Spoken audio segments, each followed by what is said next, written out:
I smiled at him and contemplated his shocked expression to my own satisfaction.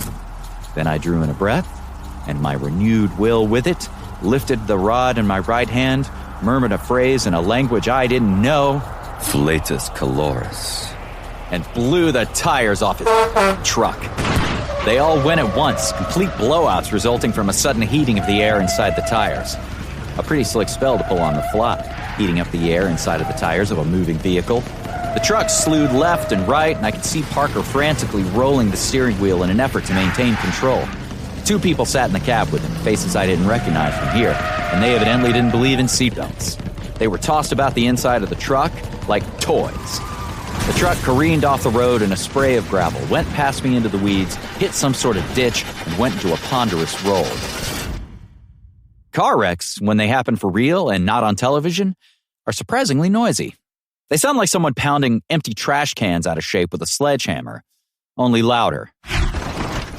Parker's truck tumbled over twice, crunched into the side of a hill, and lay on its passenger side. I felt a certain amount of professional pride. Well then, that should take care of that. I spoke too soon. The windshield of the truck exploded into a hectic spiderweb pattern. Then the safety glass shattered outward, followed by a foot wearing a heavy black combat boot. More glass flew outward.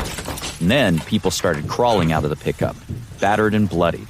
Besides Parker, there was the lantern-jawed lout whose nose I had flattened a few days ago, his nose now swollen and grotesque, and the bloodthirsty woman who had led the group into their berserk fit of lust.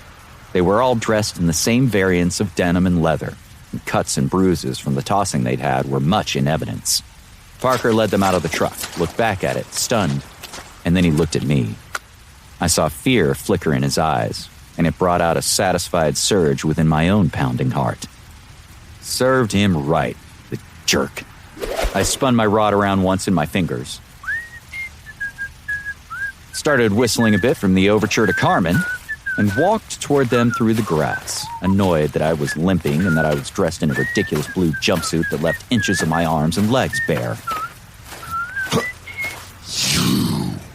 Flatnose saw me and grunted out some sort of Neanderthal noise of surprise.